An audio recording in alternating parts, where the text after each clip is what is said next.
Bonjour à tous, bonjour à toutes. Alors, désolé pour le cadre qui est légèrement de travers, je viens de voir. Bon, c'est pas grave. Aujourd'hui, deux choses. Alors, la première, comme sur le titre de la vidéo, on va parler, surtout on va se poser une question. Doit-on boycotter un artiste à cause de ses déboires avec la justice, quelle qu'elle soit, et n'importe quel artiste que ce soit? Alors, ça verra dans la lignée où j'ai déjà défendu le projet Nicky Larson de Philippe Lachaud, Sonic, quand la première bande-annonce était sortie. Et voilà, vous allez voir que ça va être très riche. Et aussi, j'ai de grosses informations à vous donner en fin de vidéo sur le futur de la chaîne et mon futur sur YouTube. Voilà. Alors, commençons par le sujet de la vidéo. Doit-on boycotter un artiste à cause de ses déboires judiciaires? Alors, on va tenter de répondre à cette question. D'ailleurs, mon invité du jour, enfin mon invité qui s'est limite incrusté, qui s'est limite incrusté, vous verrez, euh, on va essayer de répondre à cette question. Alors, moi personnellement,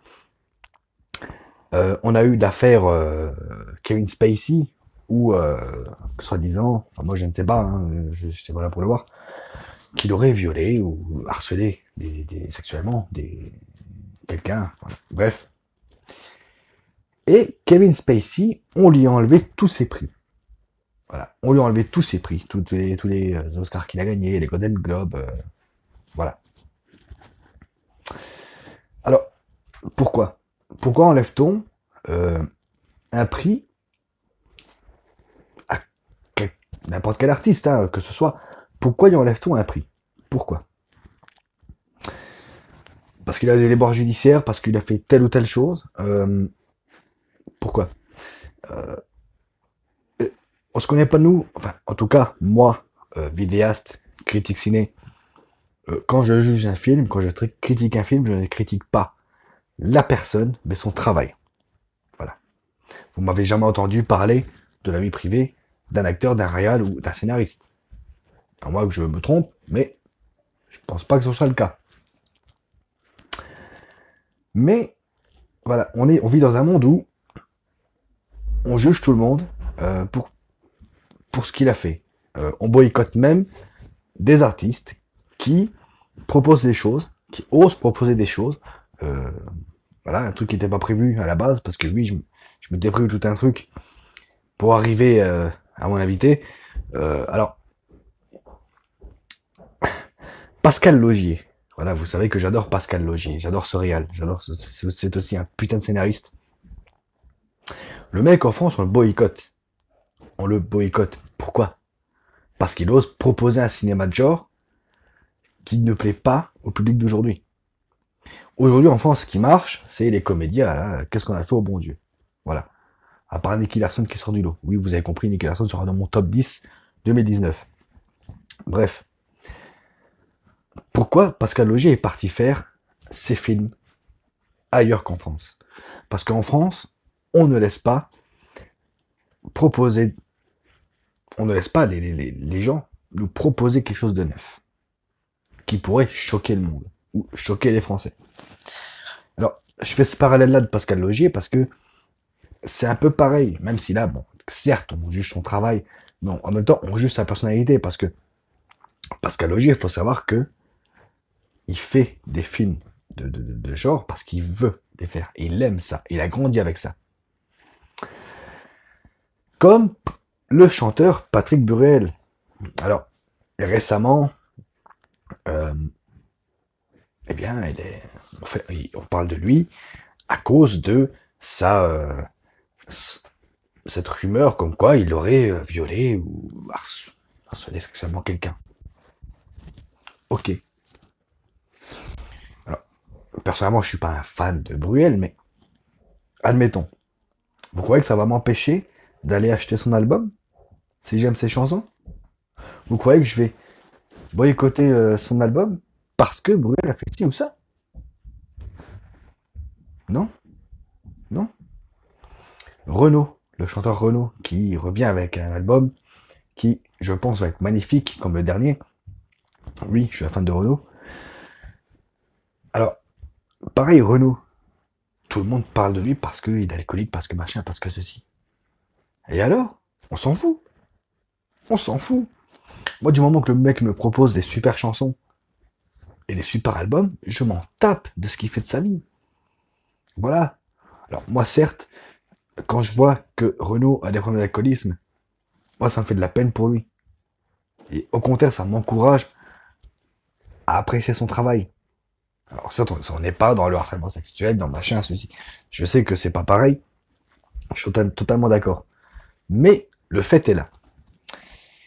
Et donc, nous sommes jeudi, donc hier est sorti J'accuse de Roman Polanski. J'accuse qui est un film sur l'affaire Dreyfus. Alors maintenant, je ne sais pas si c'est adapté de la nouvelle d'Émile Zola ou si c'est vraiment adapté de l'affaire en elle-même. Film que d'ailleurs je n'ai pas encore eu la chance de voir et que je suis impatient de voir, surtout depuis la critique de Jules Melon, et j'ai encore plus envie de le voir. Voilà. Mais il y a encore cette polémique comme quoi Roman Polanski aurait violé des femmes il y a peut-être quoi, 30-40 ans, je crois. Et à chaque fois qu'il sort un film, pouf, on en reparle. Et là, alors, je n'aurais pas fait cette vidéo si ça n'aurait pas été encore plus loin que ça. Non, là, on appelle au boycott de J'accuse. On appelle au boycott de Roman Polanski. On appelle à boycotter une œuvre cinématographique.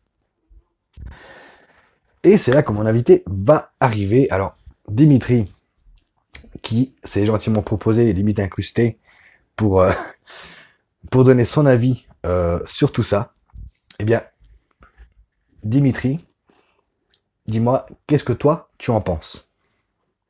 Bonjour, bonjour, merci pourquoi regarder ces films ou Jonathan de m'inviter, sachant que c'est moi qui ai voulu m'incruster quand tu m'as parlé de ton projet incroyable de vidéo, car le sujet pour moi est particulièrement actuel, hein, forcément, les affaires de justice des réalisateurs avec Roman Polanski, n'est-ce pas, avec le film J'accuse, et le problème c'est que les gens critiquent le film alors qu'ils ne... Enfin, critiquent le réalisateur et donc son œuvre avec J'accuse, donc le film qu'en général ils n'ont pas vu. Donc ça me pose problème parce que on peut, enfin pour moi il faut distinguer si tu veux le réalisateur déjà du film, parce qu'il n'y a pas que, enfin le réalisateur ce n'est pas le film déjà, hein, d'accord. Le réalisateur ne s'occupe qu'une partie du film, alors certes une partie centrale, une partie principale, mais il faut également quand même penser aux producteurs, aux acteurs et j'en passe, évidemment, et aux costumiers, parce qu'apparemment en plus le film je ne l'ai pas encore vu, mais en termes de décor il est pas mal. Mais si tu veux, ça me préoccupe parce que je pense franchement qu'on ne peut pas toujours dire forcément qu'un film est un réalisateur. Je m'explique.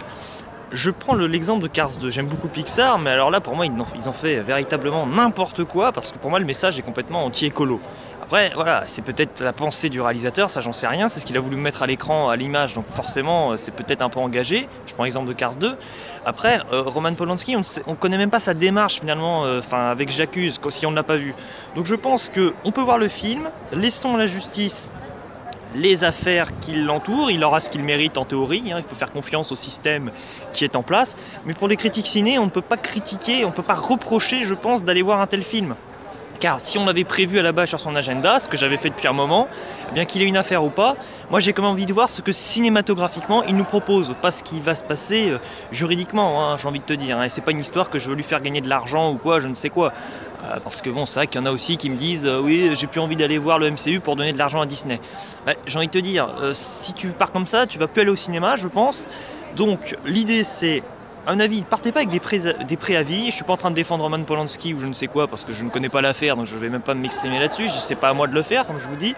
Mais je pense plutôt qu'on devrait s'attacher au film en lui-même. On peut critiquer à la limite le film et dire qu'on l'a pas aimé, mais il faut essayer quand même de se détacher, à mon avis, du regard trop insistant du réalisateur en question. J'espère que j'ai été clair, mais je vous avoue que tout le monde souffre de cette épouvante là en ce moment de « Ah oui, si tu critiques ce film, tu vas avoir des dislikes, tu vas perdre des abonnés. » À mon avis, voilà, si on en arrive à ce stade-là où certains, j'ai même entendu, on ne veulent même pas faire de critiques et n'osent même pas aller voir le film parce qu'ils en ont peur, chacun son avis. chacun est libre de faire ce qu'il veut. Donc moi, mon conseil, c'est écoutez, n'écoutez pas les autres, faites ce que vous avez envie de faire, réalisez vos rêves. Allez, ciao et à la prochaine. Merci Dimitri. Alors, vous avez vu qu'on se rejoint sur pas mal de choses. Donc, doit-on boycotter un artiste à cause de ce qu'il a fait, juridiquement parlant, pour quelque affaire que ce soit? Attention, je m'entends bien, pour quelque affaire que ce soit. Non, non, non. Moi, jamais je ne me permettrai de juger la vie privée d'un artiste. Je juge son travail. Encore, je ne juge pas, je critique, je dis si j'ai aimé ou pas. Voilà. Cette parenthèse fermée sur cette longue vidéo. Alors, j'ai une grosse annonce à faire sur la chaîne et sur mon futur sur YouTube. Alors, comme vous avez pu remarquer, j'ai pas fait de vidéo ces derniers temps. La dernière date de The Date Don't Die, je crois. Et il n'y aura pas de vidéo avant le 20 décembre. Voilà. Pourquoi? Principalement pour deux choses. La première, c'est que ça fait quelques jours que je m'énerve tout seul en plus, comme un gros con, à cause de certaines personnes. Je ne citerai pas de nom. Hein. Alors non, ne cherchez pas, ce n'est pas dans le UCU. Hein. Voilà, ne cherchez pas. Mais voilà, je me fais énerver tout seul. Et je me suis démotivé un peu de YouTube. Alors, ma démotivation était déjà là avant. Je pense que ça se voit dans les vidéos. Pourquoi? Parce que quand j'ai commencé la chaîne, jusqu'à très récemment d'ailleurs, je faisais beaucoup de critiques de films, enfin les réactions à chaud, sur des directs DVD ou des films qui passaient inaperçus ou qui ne sortaient pas vraiment au cinéma. Et je me suis un peu perdu ces derniers temps. Je faisais que des grosses sorties, que les gros films, et j'ai commencé à m'ennuyer. Voilà. Alors, j'ai inventé la critique rétro, où je parle d'anciens films qui m'ont marqué étant jeune. Même ça, j'ai même pas fini l'épisode 3 parce que j'ai pas envie. Voilà, c'est clair. En ce moment, j'ai plus envie. Donc, je préfère m'éloigner un peu de YouTube, de tout ça, jouer à la console, regarder mes films, travailler sur les vidéos de décembre qui vont arriver. Donc voilà, en décembre, c'est comme d'habitude, hein, le top flop, la vidéo spéciale Noël, ça je vous en dis pas plus, et la mise à jour de collection spéciale Noël, comme tous les ans. Donc voilà, je me suis un peu perdu ces derniers temps. Je vous avoue que j'ai limite presque pensé à arrêter la chaîne à un certain moment. Alors je vous rassure, je vais pas arrêter, je vais continuer. Mais voilà, pour 2020, les réactions à chaud vont changer. Je ferai des sorties, des grosses sorties, je les ferai quand même, pas toutes. Voilà. Je ferai que les films que j'attends, les films que je veux voir. Et je ferai comme je faisais avant. Voilà, comme par exemple The Dead Don't Die. Ça n'a pas vraiment fait parler de lui. Je ferai que des films comme ça, qui sortent qu'en direct DVD ou des téléfilms, des trucs comme ça, comme je faisais avant. Donc, voilà. Encore merci à Dimitri pour sa participation à cette vidéo. Moi, je vous revois pas avant le 20 décembre. Je sais, ça va faire long, mais bon. Comme ceux qui me suivent sur Twitter le savent, d'une part, en ce moment, je suis absent de par ma démotivation, mais également parce que, voilà, là, vous le voyez pas dans le décor, mais c'est le bordel dans l'appart, on va déménager. Et tous les murs sont blancs, là, il n'y a plus de tapisserie, il n'y a plus rien, c'est le gros bordel. Voilà, je suis même en travaux dans l'appartement pour rendre l'appartement propre, pour déménager. Donc nous on se retrouve dans le nouveau décor le 20 décembre. Prenez soin de vous, continuez à regarder des films à jeux vidéo. Ciao.